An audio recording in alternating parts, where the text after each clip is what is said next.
Hello friends, आज हम इस वीडियो में स्टार्ट करने जा रहे हैं मीडिया इन एजुकेशन के लेसन नंबर 9 के फर्स्ट टॉपिक अटेंशन क्या होता है और उसके कितने टाइप्स होते हैं। तो चलिए स्टार्ट करते हैं बिना समय को बर्बाद किए।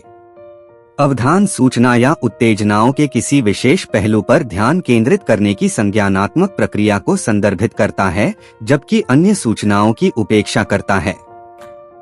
इसमें विशिष्ट उत्तेजनाओं या कार्यों के लिए संज्ञानात्मक संसाधनों का आवंटन शामिल है, जो प्रासंगिक जानकारी के बेहतर प्रसंस्करण और विशिष्ट कार्यों पर बेहतर प्रदर्शन की अनुमति देता है। ध्यान कई रूप ले सकता है, जिसमें चयनात्मक ध्यान, विभाजित ध्यान, निरंतर ध्यान, दृश्य ध्यान, श्रवण ध्यान और कार्यकारी ध्यान शामिल हैं। यह धारणा, स्मृति, सीखने और निर्णय लेने जैसी संज्ञानात्मक प्रक्रियाओं का एक महत्वपूर्ण घटक है। ध्यान मुख्य रूप से 5 प्रकार के होते हैं: सतत ध्यान, वैकल्पिक ध्यान, ध्यान केंद्रित, चयनात्मक ध्यान, सीमित ध्यान। आइए सबसे पहले बात करते हैं कि निरंतर ध्यान क्या है। निरंतर ध्यान ध्यान का एक रूप है जिसमें ध्यान या रुचि खोए बिना किसी विशेष कार्य या उत्तेजना पर लंबे समय तक ध्यान केंद्रित करने की क्षमता शामिल होती है।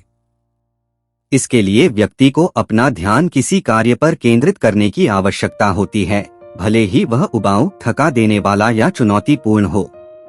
लंबे समय तक एकाग्रता की आवश्यकता वाले कार्यों के लिए निरंतर ध्यान महत्वपूर्ण है, जैसे कि किताब पढ़ना, किसी परियोजना पर काम करना या व्याख्यान में भाग लेना। यह उन स्थितियों में भी महत्वपूर्ण है जहां सतर्कता आवश्यक है, जैसे कि सुरक्षा, परिवहन और सैन्य संचालन में। निरंतर ध्यान अक्सर मस्तिष्क के प्रीफ्रंटल कॉर्टेक्स से जुड़ा होता है और अभ्यास और प्रशिक्षण के साथ इसमें सुधार किया जा सकता है। अब देखते हैं कि वैकल्पिक ध्यान का क्या अर्थ है। वैकल्पिक ध्यान विभिन्न कार्यों, उत्तेजनाओं या सूचना के स्रोतों के बीच ध्यान देने की क्षमता को संदर्भित करता है। यह ध्यान का एक रूप है जिसमें बदलती मांगों के जवाब में ध्यान जल्दी और कुशलता से बदलने की क्षमता शामिल है। वैकल्पिक ध्यान उन कार्यों के लिए महत्वपूर्ण है जिनके लिए लचीली सोच, समस्या समाधान और मल्टीटास्किंग की आवश्यकता होती है, जैसे कि कार चलाना, खाना बनाना या जटिल कार्य करना। परिवर्तित ध्यान घाटे से उन कार्यों के साथ कठिनाइयों का कारण बन सकता है जिन पर ध्यान देने की आवश्यकता होती है, जिसमें विचलितता, आवेगशीलता और खराब योजना शामिल है। माना जाता है कि वैकल्पिक ध्यान प्रीफ्रंटल कॉर्टेक्स और संज्ञानात्मक नियंत्रण और कार्यकारी कामकाज में शामिल मस्तिष्क के अन्य क्षेत्रों के कामकाज को संलग्न करता है। इसे अभ्यास और प्रशिक्षण से सुधारा जा सकता है, जैसे संज्ञानात्मक व्यवहार थेरेपी या कंप्यूटरीकृत प्रशिक्षण कार्यक्रमों के माध्यम से। केंद्रित ध्यान क्या होता है? अगर आप में से किसी को पता हो तो इन शॉर्ट फॉर्म्स में कमेंट्स में जल्दी से बताएं। आइए अब बात करते हैं कि केंद्रित ध्यान क्या होता है। केंद्रित ध्यान अन्य विकर्षणों की अनदेखी करते हुए सूचना या उत्तेजनाओं के एक विशिष्ट पहलू पर ध्यान केंद्रित करने की क्षमता को संदर्भित करता है।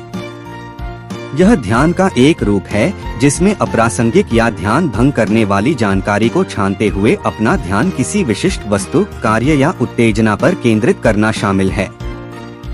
केंद्रित ध्यान उन कार्यों के लिए महत्वपूर्ण है जिनके लिए निरंतर एकाग्रता, सटीकता और सटीकता की आवश्यकता होती है, जैसे कि किताब पढ़ना, निबंध लिखना या गणित की समस्या को हल करना। यह संवेदी प्रसंस्करण और ध्यान नियंत्रण में शामिल पार्श्विका लोब और मस्तिष्क के अन्य क्षेत्रों के कामकाज से जुड़ा हुआ है। मेडिटेशन, माइंडफुलनेस और कॉग्निटिव बिहेवियरल थेरेपी जैसी तकनीकों से फोकस को बेहतर बनाया जा सकता है। चलो जल्दी से बताओ कमेंट में कि आप दिन में ज्यादातर कौन सी बातों पर अपना ध्यान रहता है। आइए अब बात करते हैं कि चयनात्मक ध्यान क्या है। चयनात्मक ध्यान ध्यान का एक रूप है जो किसी व्यक्ति को अन्य विकर्षणों की अनदेखी करते हुए सूचना या उत्तेजना के एक विशिष्ट पहलू पर ध्यान केंद्रित करने की अनुमति देता है। इसमें अप्रासंगिक या ध्यान भंग करने वाली जानकारी को फिल्टर करने और सबसे महत्वपूर्ण या प्रासंगिक जानकारी पर चुनिंदा ध्यान केंद्रित करने की क्षमता शामिल है। उन कार्यों के लिए चयनात्मक ध्यान आवश्यक है जिनमें एकाग्रता और सतर्कता की आवश्यकता होती है, जैसे शोर वाले वातावरण में पढ़ना, गाड़ी चलाना और स्पीकर को सुनना। यह संवेदी प्रसंस्करण और ध्यान नियंत्रण में शामिल मस्तिष्क के ललाट पाली और मस्तिष्क के अन्य क्षेत्रों के कामकाज से जुड़ा हुआ है। अभ्यास और प्रशिक्षण के साथ चयनात्मक ध्यान में सुधार किया जा सकता है, जैसे कि ध्यान नियंत्रण अभ्यास या संज्ञानात्मक व्यवहार थेरेपी के माध्यम से। सीमित ध्यान क्या है, जल्दी से कमेंट में बताएं अगर आप में से किसी को भी पता हो तो। बाय द वे चलिए अब बात करते हैं सीमित ध्यान होता क्या है। सीमित ध्यान शब्द का प्रयोग अक्सर मानव ध्यान प्रणाली की परिमित क्षमता का वर्णन करने के लिए किया जाता है। यह इस विचार को संदर्भित करता है कि एक व्यक्ति के ध्यान देने वाले संसाधन सीमित हैं और लंबे समय तक या संज्ञानात्मक कार्यों की मांग से समाप्त हो सकते हैं। इसका मतलब यह है कि एक व्यक्ति किसी भी समय केवल सीमित मात्रा में सूचना पर ध्यान दे सकता है, और यदि उन्हें बहुत अधिक जानकारी या बहुत अधिक उत्तेजनाओं के साथ प्रस्तुत किया जाता है तो उनके ध्यान देने वाले संसाधन अभिभूत हो सकते हैं। सीमित ध्यान मल्टीटास्किंग, व्याकुलता और जटिल संज्ञानात्मक कार्यों पर कम प्रदर्शन के साथ कठिनाइयों का परिणाम हो सकता है। हालांकि शोध से पता चलता है कि ध्यान देने की क्षमता हो सकती है,